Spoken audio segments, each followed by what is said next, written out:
Hello विद्यार्थियों, मेरे प्रिय श्रोताओं, सभी का स्वागत है।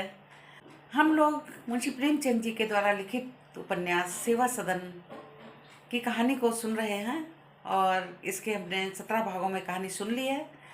18वें भाग की कहानी हम आज सुनेंगे। इसमें जो इसकी मुख्य पात्र है सुमन, सेवा सदन उपन्यास की, उसका बेमेल विवाह हो जाता है, जैसा पीछे कहानी में हम लोगों ने सुना। और ससुराल जाकर वो वहाँ जो कमियां थी खाने पहने रहने के सभी कुछ उसे महसूस होता था, जिसके कारण आपस में लड़ाई झगड़े भी होते थे। और एक दिन वह पड़ोस में पंडित पद्म सिंह जो वकील हैं उनके यहाँ जलसा था। वहाँ वो चली जाती है, पंडित पद्म सिंह की पत्नी बुलाती हैं, वहाँ उसकी मदद करती है और वो वहाँ पे जो गाना और नाच सब हो रहा था वो देखने लगती है और समय का ध्यान नहीं रहता। बहुत रात हो जाती है। घर आती है तो गजाधर, उसका जो पति था, वो काम से लौट आता है और वो बहुत नाराज होता है। आपस में बहुत झगड़ा होता है। उसी क्रोध में आकर के सुमन अपना घर छोड़ देती है और घर छोड़ने के बाद जब बाहर आती है तो उसे बहुत महसूस होता है कि वो कहाँ जाएगी, अब घर तो छोड़ दिया। फिर वो सोचती है पंडित पद्म सिंह के यहाँ ही चली जाती है और वहाँ उनकी पत्नी से कहती है कि मैं यहाँ 1-2 दिन रहकर चली जाऊंगी। 2 दिन होते हैं, पंडित पद्म सिंह की खबर आती है कि जो है सुमन से कह दो कि वो घर से बाहर जाए, उसके रहने से यहाँ बहुत बदनामी हो रही है।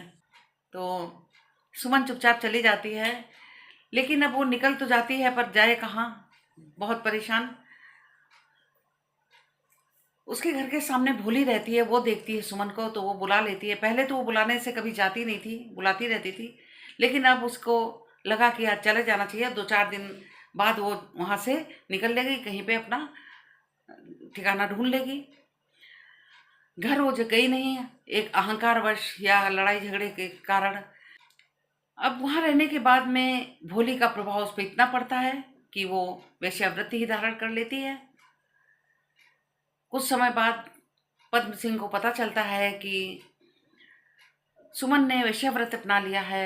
उसे बहुत दुख होता है। उसे लगता है कि अगर वो घर से ना निकालता तो शायद ये समस्या ना आती। वो विठलनाथ को पत्र लिखकर बताता है कि सुमन जो है वेश्या बन गई है।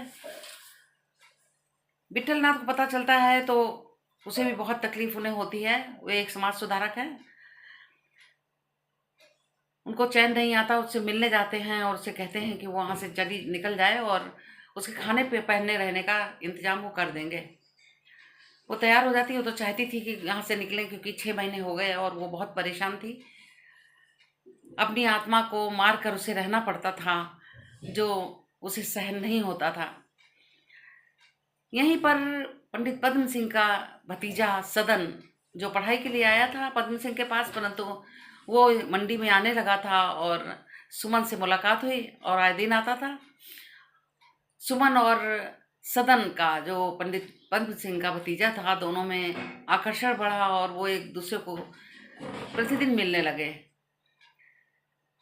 कई दिन बीतने के बाद में पद्म सिंह और विठलनाथ सुमन का विधवा आश्रम में एक इंतजाम कर देते हैं और उन्हें पता चल जाता है कि सदन वहाँ जाता आता है। उन्हें दुख भी बहुत होता है कि बड़े भाई से क्या कहेंगे। उसके बाद में सदन जो है उसे भी पता चलता है कि उसके चाचा को पता चल गया है, चाची को पता चल गया है। ये संकोचवश कोई दिन निकलता नहीं है और इसी बीच उसके पिता का पत्र आ जाता है कि उसका विवाह तय हो गया और घर लौटा है। अब पद्म सिंह और सदन जाते हैं। सदन का विवाह संयोगवश कहिए कि शोभा से तय होता है, जो सुमन की छोटी बहन होती है। उमानाथ को जब तक शोभा का विवाह तय किया था सदन से, ये नहीं पता था कि सुमन ने वैश्यव्रत धारण कर लिया है। लेकिन जब पता चलता है तो वो विवाह तय कर चुके होते हैं तो छुपा जाते हैं। अब सदन की जब बारात उमानाथ के दरवाजे में पहुंचती है तो उन्हें पता चल जाता है सदन के पिता को कि ये तो सुमन की बहन है छोटी, और सुमन जो है वेश्यावृत्ति धारण कर चुकी है, पतित है। वो बहुत परेशान होते हैं, भगदड़ मच जाती बारात में कि बारात लौटा ली जाएगी।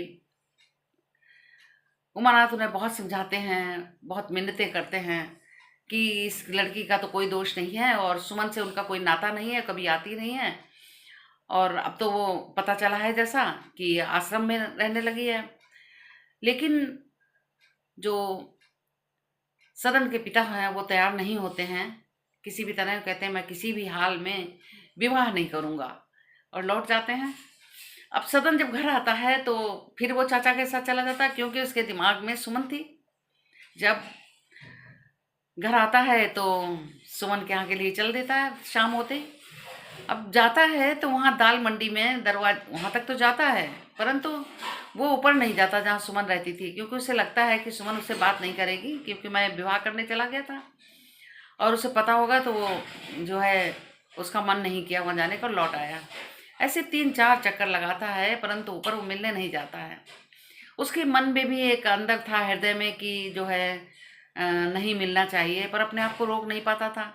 एक दिन वो लौटता है तो देखता है कि सभा लगी हुई है, उसमें भाषण चल रहे हैं।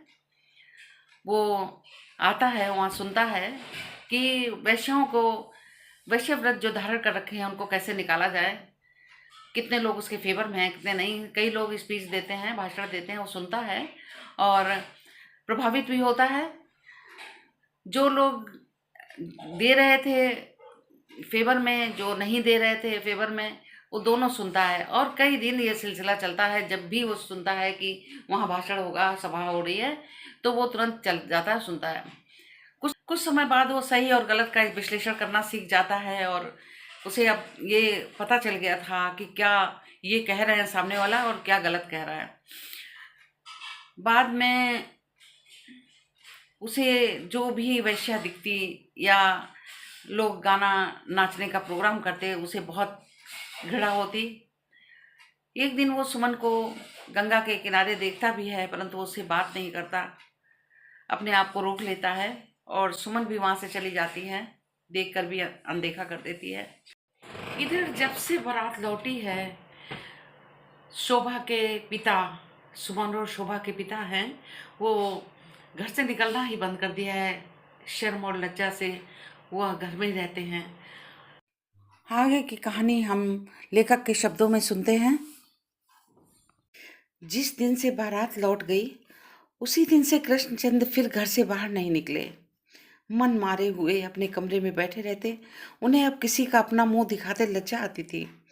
दुष्चरित्रा सुमन ने उन्हें संसार की दृष्टि में चाहे कम गिराया हो, पर वह अपनी दृष्टि में कहीं के न रहे। वे अपने अपमान को सहन न कर सकते थे। वे 3-4 साल कैद रहे, फिर अपनी आंखों में इतने नीचे गिर गए।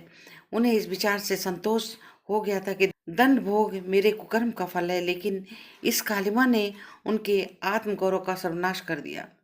वह अब नीच मनुष्यों के पास भी नहीं जाते, जिनके पास बैठकर वह चरस का दम लगाया करते थे।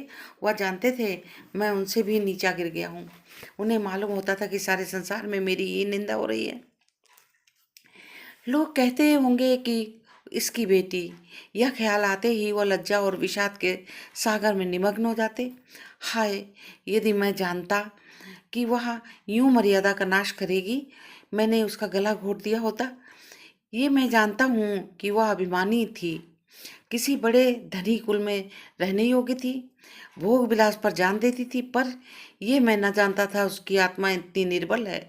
संसार में किसके दिन समान होते हैं? विपत्ति सभी पर आती है। बड़े बड़े धनवानों की स्त्रियां अन्न वस्त्र को तरसती हैं, पर कोई उनके मुख पर चिंता का चिन्ह भी नहीं देख सकता। वे रो रो कर दिन काटती हैं, कोई उनके आंसू नहीं देखता। वे किसी के सामने अपनी विपत्ति की कथा नहीं कहती। वे मर जाती हैं, पर किसी का एहसान सिर पर नहीं लेती। वे देवियां हैं, वे कुल मर्यादा के लिए जीती हैं और उनकी रक्षा करती हुई मरती हैं। पर दुष्टा, ये अभागिनी और उसका पति कैसा कायर है, उसने उसका सिर नहीं काट डाला। जिस समय अपने घर के बाहर पैर निकाला, उसने क्यों उसका गला नहीं दबा दिया? मालूम होता है वो भी नीच, दुराचारी और नामर्द है। उसमें अपनी कुल मर्यादा का अभिमान होता तो ये नौबत ना आती। उसे अपने अपमान की लाज ना होगी, पर मुझे है, और मैं सुमन का इसका दंड दूंगा। जिन हाथों से उसे पाला है, खिलाया है, उन्हीं हाथों से उसका गला तलवार चलाऊंगा, उन्हीं हाथों से उसके गले पर तलवार चलाऊंगा। यही आंखें कभी उसे खेलती हुई देखकर प्रसन्न होती थी, अब उससे रक्त में लौटती देखकर तृप्त होंगी। मिटी हुई मर्यादा के पुनरुद्धार का उसके सिवाय कोई उपाय नहीं है। संसार को मालूम हो जाएगा कि कुल पर मरने वाले पापाचरण का क्या दंड देते हैं। यह निश्चय करके कृष्ण चंद अपने उद्देश्य को पूरा करने के साधनों पर विचार करने लगे। जेल खाने में उन्होंने अभियुक्तों से हत्याकांड के कितने ही मंत्र सीखे थे। रात दिन उन्हीं विचारों की चर्चाएं रहती थी। उन्हें सबसे उत्तम साधन यही मालूम होता है कि चलकर तलवार से उसका गला मारूं और तब पुलिस में जाकर आप ही उसकी खबर कर दूं। मजिस्ट्रेट के सामने मेरा बयान होगा, उसे सुनकर लोगों की आंखें खुल जाएंगी। मन ही मन इस प्रस्ताव से पुलकित हो वह इस बयान को रचना करने लगे। पहले कुछ सभ्य समाज की विलासिता का उल्लेख करूंगा, पर पुलिस के हथकंडों की कलई खोलूंगा। उसके पश्चात वैवाहिक अत्याचारों का वर्णन करूंगा।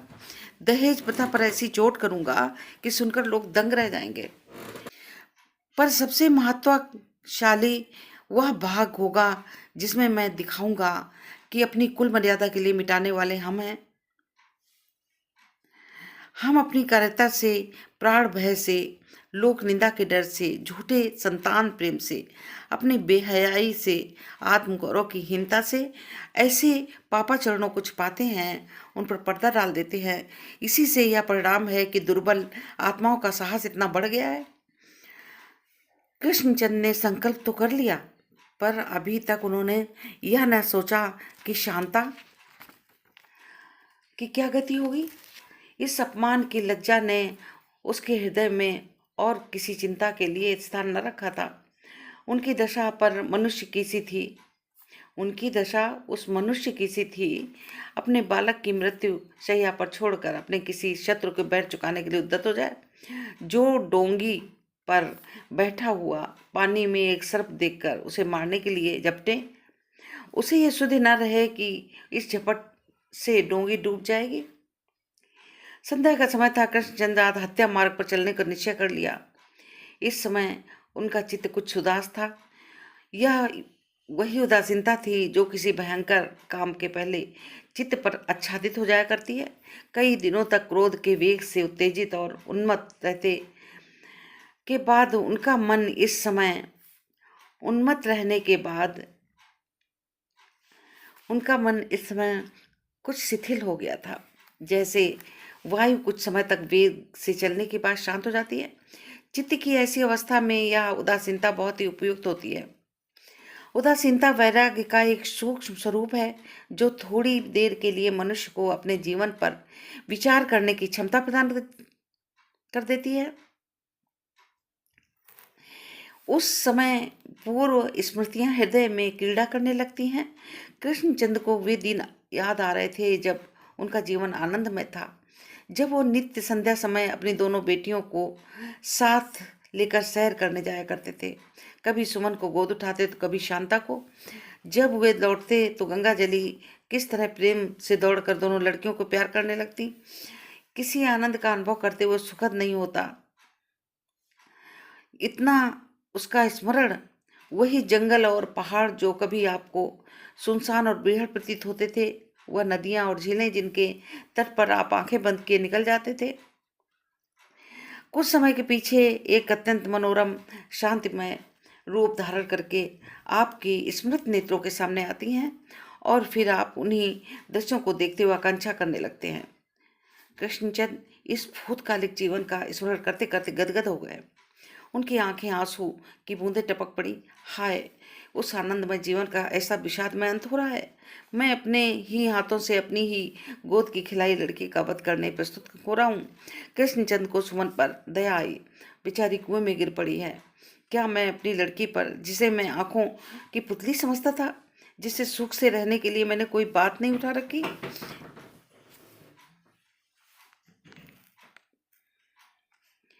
इतना निर्दयी हो जाऊं कि उस पर पत्थर फेंकूं। लेकिन ये दया का भाव कृष्णचंद के हृदय में देर तक न रह सका। सुमन के पापाभिनय का सबसे गरुड़ोत्पादक भाग ये था कि आज उसका दरवाजा सबके लिए खुला हुआ है। हिंदू मुसलमान सब वहां प्रवेश कर सकते हैं। यह ख्याल आते ही कृष्णचंद का हृदय लज्जा और ग्लानि से भर गया। इतने में पंडित उमानाथ उनके पास आकर बैठ गए। बोले, मैं वकील के पास गया था, उनकी सलाह एक मुकदमा दायर करना चाहिए। कृष्णचंद ने चौंक कर पूछा, कैसा मुकदमा? उमा नाथ बोले, उन्हीं लोगों पर जो द्वार से बारात ले गए। कृष्ण, उससे क्या होगा? उमानाथ बोले, इससे ये होगा कि वह तो फिर कन्या के विवाह करेंगे या हर्जाना देंगे। कृष्णचंद बोले, पर क्या और बदनामी न होगी? उमानाथ बोले, बदनामी की जो कुछ होनी थी हो चुकी, आप किस बात का डर है? मैंने 1,000 रुपया तिलक में दिए हैं, 400-500 खिलाने पिलाने में खर्च किए हैं, ये सब क्यों छोड़ दूंगा?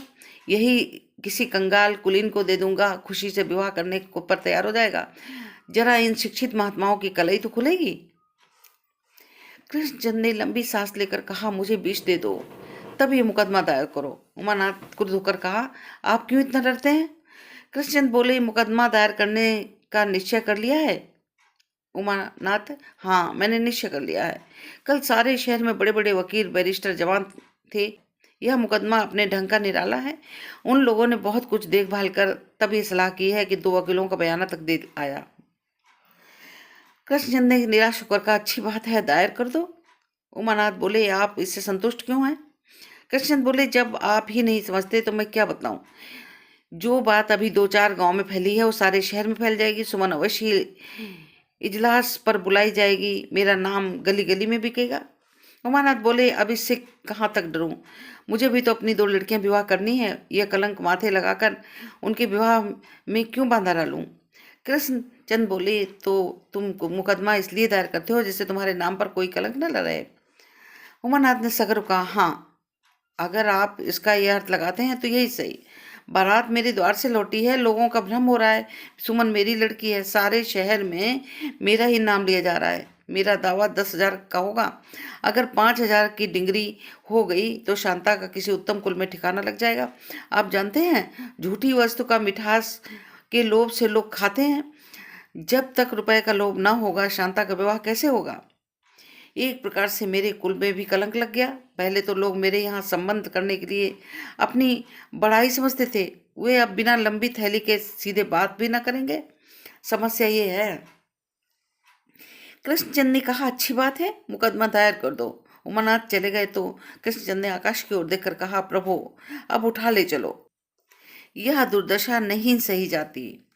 आज उन्हें अपमान का वास्तविक अनुभव हुआ। पर सबसे महत्वशाली वह भाग होगा जिसमें मैं दिखाऊंगा कि अपनी कुल मर्यादा के लिए मिटाने वाले हम हैं। हम अपनी कार्यता से, प्राण भय से, लोक निंदा के डर से, झूठे संतान प्रेम से, अपनी बेहयाई से, आत्मगौरव की हीनता से ऐसे पापाचरणों को छिपाते हैं, उन पर पर्दा डाल देते हैं। इसी से यह परिणाम है कि दुर्बल आत्माओं का साहस इतना बढ़ गया है। कृष्णचंद ने संकल्प तो कर लिया, पर अभी तक उन्होंने यह न सोचा कि शांता की क्या गति होगी।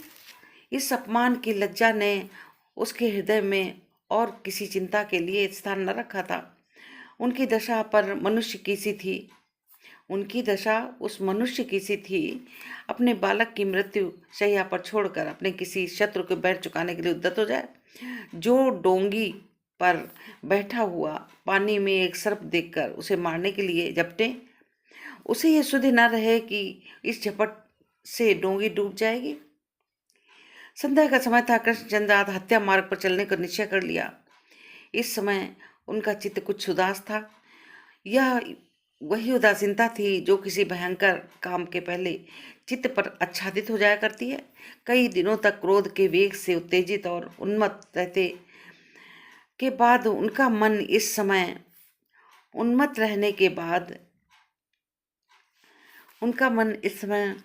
कुछ शिथिल हो गया था। जैसे वायु कुछ समय तक वेग से चलने के बाद शांत हो जाती है। चित्त की ऐसी अवस्था में यह उदासीनता बहुत ही उपयुक्त होती है। उदासीनता वैराग्य का एक सूक्ष्म स्वरूप है जो थोड़ी देर के लिए मनुष्य को अपने जीवन पर विचार करने की क्षमता प्रदान कर देती है। उस समय पूर्व स्मृतियां हृदय में क्रीड़ा करने लगती हैं। कृष्णचंद्र को वे दिन याद आ रहे थे जब उनका जीवन आनंदमय था, जब वो नित्य संध्या समय अपनी दोनों बेटियों को साथ लेकर सैर करने जाया करते थे। कभी सुमन को गोद उठाते तो कभी शांता को। जब वे लौटते तो गंगा जली किस तरह प्रेम से दौड़कर दोनों लड़कियों को प्यार करने लगती। किसी आनंद का अनुभव करते हुए सुखद नहीं होता इतना उसका स्मरण। वही जंगल और पहाड़ जो कभी आपको सुनसान और बेहद प्रतीत होते थे, वह नदियां और झीलें जिनके तट पर आप आंखें बंद किए निकल जाते थे। कुछ समय के पीछे एक अत्यंत मनोरम शांतिमय रूप धारण करके आपकी स्मृत नेत्रों के सामने आती हैं और फिर आप उन्हीं दृश्यों को देखते हुए आकांक्षा करने लगते हैं। कृष्णचंद इस भूतकालिक जीवन का स्मरण करते करते गदगद हो गए। उनकी आंखें आंसू की बूंदें टपक पड़ी। हाय, उस आनंदमय जीवन का ऐसा विषादमय अंत हो रहा है। मैं अपने ही हाथों से अपनी ही गोद की खिलाई लड़की का वध करने प्रस्तुत हो रहा हूँ। कृष्णचंद को सुमन पर दया आई। बेचारी कुएं में गिर पड़ी है। क्या मैं अपनी लड़की पर, जिसे मैं आंखों की पुतली समझता था, जिससे सुख से रहने के लिए मैंने कोई बात नहीं उठा रखी,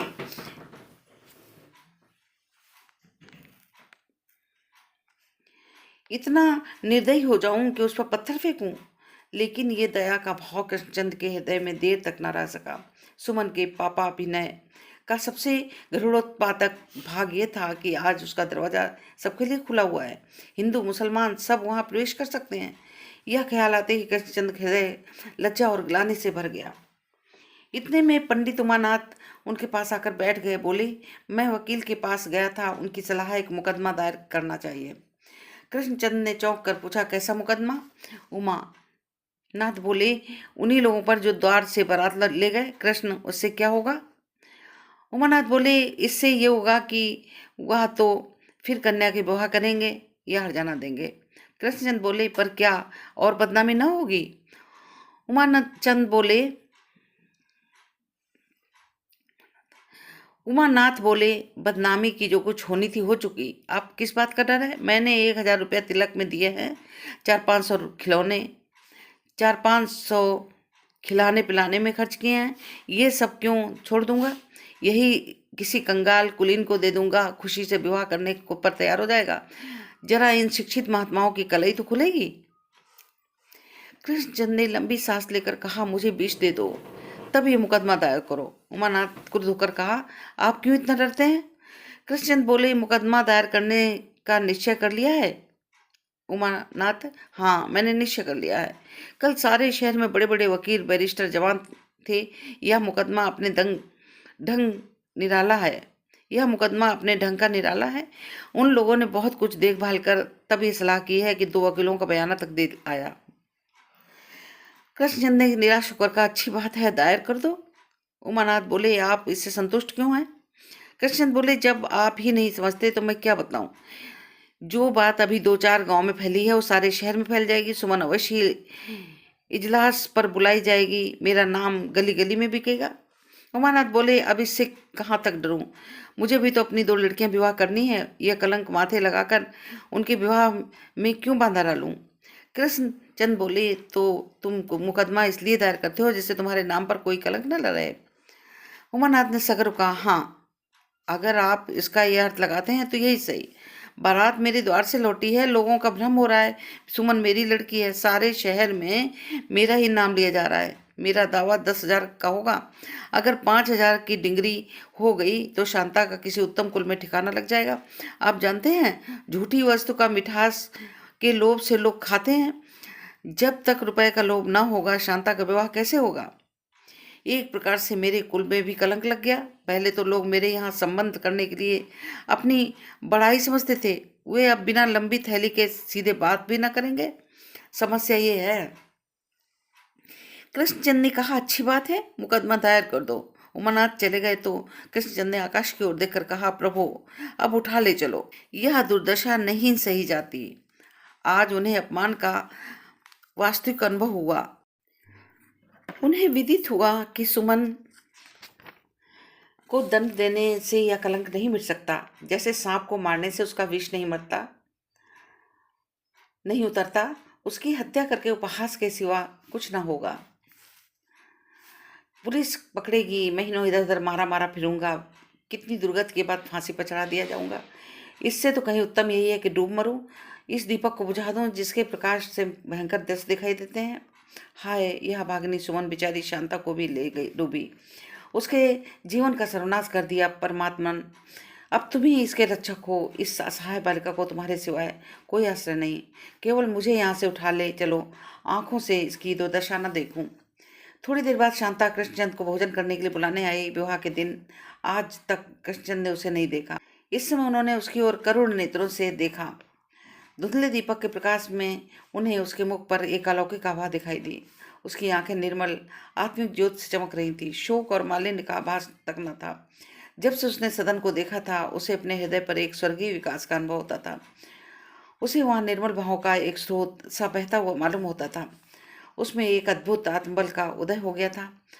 अपनी भाभी से वो कभी सीधे मुंह बात ना करती थी, पर आजकल घंटों बैठी उसके पैर दबाया करती। अपनी बहनों के प्रति अब उसे जरा ही शय न होती। वह अब हंसती हुई कुएं के पानी खींच लाती थी। चक्की चलाने में उसे एक पवित्र आनंद आता था। उसके जीवन में प्रेम का उद्भव हो गया था। सदन उसे न मिला, पर सदन से कहीं उत्तम वस्तु मिल गई थी। ये सदन का प्रेम था। कृष्णचंद शांता का प्रफुल्ल वदन देखकर विस्मित ही नहीं हुए, भयभीत हो गए। उन्हें प्रतीत हुआ शोक की विषम वेदना आंसू द्वारा प्रकट नहीं हुई, उसने भीषण उन्माद का रूप धारण कर लिया। उन्हें ऐसा आभासित हुआ कि वह मुझे अपनी कठोर यातना का अपराधी समझ रही है। उन्होंने उसकी ओर कातर नेत्रों से देखा, कहा, शांता। शांता ने जिज्ञासु भाव से उनकी ओर देखा। कृष्णचंद कुठित स्वर में बोले, आज 4 वर्ष हुए मेरे जीवन की नाव भंवर में पड़ी हुई है। इस विपत्ति काल ने मेरा सब कुछ हर लिया, पर अब अपनी संतान की दुर्गत नहीं देखी जाती। मैं जानता हूं कि ये सब मेरे कुकर्म का फल है। अगर मैं पहले ही सावधान हो जाता तो आज तुम लोगों की ये दुर्दशा न होती। मैं अब बहुत दिन ना जीऊंगा। अगर कभी अभागिन सुमन से तुम्हारी भेंट हो जाए तो कह देना मैंने उसे क्षमा किया। उसने जो कुछ किया उसका दोष मुझ पर है। आज से 2 दिन पहले मैं उसकी हत्या करने पर तुला हुआ था, पर ईश्वर ने मुझे इस पाप से बचा लिया। उससे कह देना कि वो अपने अभागे बाप और अपनी अभागनी माता की आत्मा पर दया करे। यह कहते कहते कृष्णचंद रुक गए। शांता चुपचाप खड़ी रही। अपने पिता पर उसे बड़ी दया आ रही थी। एक क्षण के बाद कृष्णचंद बोले, मैं तुमसे भी एक प्रार्थना करता हूँ। शांता बोली, कहिए, क्या आज्ञा है? कृष्णचंद कहने लगे, कुछ नहीं, यही कि संतोष को कभी मत छोड़ना। इस मंत्र से कठिन समय तुम्हारा मन विचलित न होगा। शांता ताड़ गई कि पिताजी कुछ और कहना चाहते हैं, लेकिन संकोचवश न कहकर पलट दिया बात को। उनके मन में क्या था ये उससे छिपा न रहा। उससे गर्व से सिर उठा लिया और स्वाभिमान नेत्रों से देखा। उसकी इस विश्वासपूर्ण दृष्टि ने वह सब कुछ और उससे बहुत अधिक कह दिया जो वह अपनी वाणी से नहीं कह सकती थी। उसने मन में कहा, जिसे पतिव्रत जैसा साधन मिल गया है उसे और किसी साधना की क्या आवश्यकता है? इसमें सुख, संतोष और शांति सब कुछ है।